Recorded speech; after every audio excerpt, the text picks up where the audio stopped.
Hey guys, we are in day 179 on our Bible reading plan, 2 Kings 10 through 12 and Proverbs 4, the second half. And today's big idea is that even in the darkest days, God works through individual people to risk everything in order to do the right thing.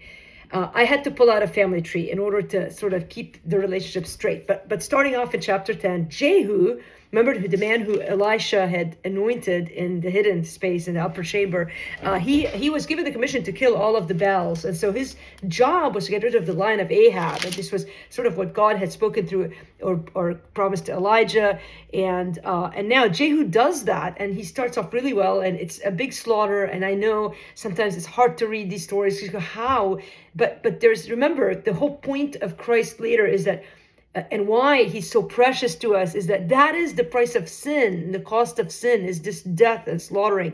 So this had to happen because of the sin of those people. But in Christ, we are no longer given that sin because Jesus took it. And so the whole point of salvation is to trust that Christ paid the penalty for our sin. But Jehu does the slaughter, so he's doing the right thing. In fact, he has this cunning thing where he gathers all of the worships of Baal and then ends up killing them. But sadly, the end of 2 Kings, he doesn't really even continue well. There's high places that he does not destroy, and his heart turns away from God. And we see that a lot, by the way. You might think, I'm fine, I'm a Christian, and I've thought so much about that and written about that because I think a lot of people get this false sense of security, like I'm going to be okay because I've made it to my 20s and my 30s.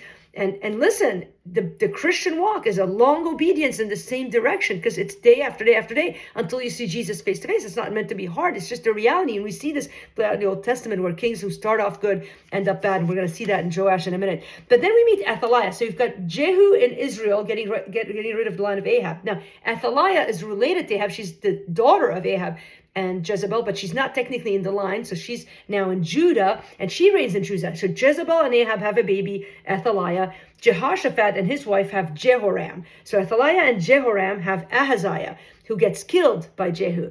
Ahaziah has a son named Joash. Now, on the other side, Jehoram and his other wife, they have Jehoshaphat. So the Jehoshaphat is a woman who does the right thing. She's an example for us today. She's married to a priest, the high priest, Jehoiada. And Jehoshaphat is the niece of Athaliah. Think about this. This is crazy stuff.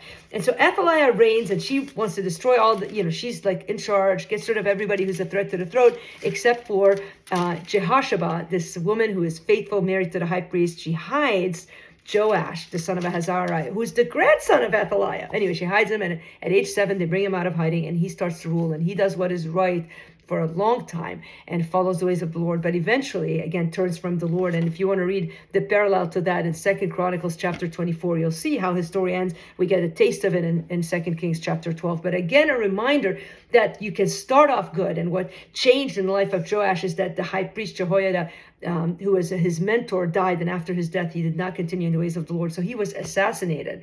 And it's kind of a sad story because he was a king who ruled for 40 years and started off so good. But a reminder today that a woman like Jehoshaphat was a key person in turning things around. A reminder that even in the darkest days, God works through individual people, even hard to place in a family and to understand their relationship, but willing to risk everything in order to do the right thing. Is that you? Are you willing to risk everything to do the right thing? And if not, why not? What is God asking you to do today? Love you guys.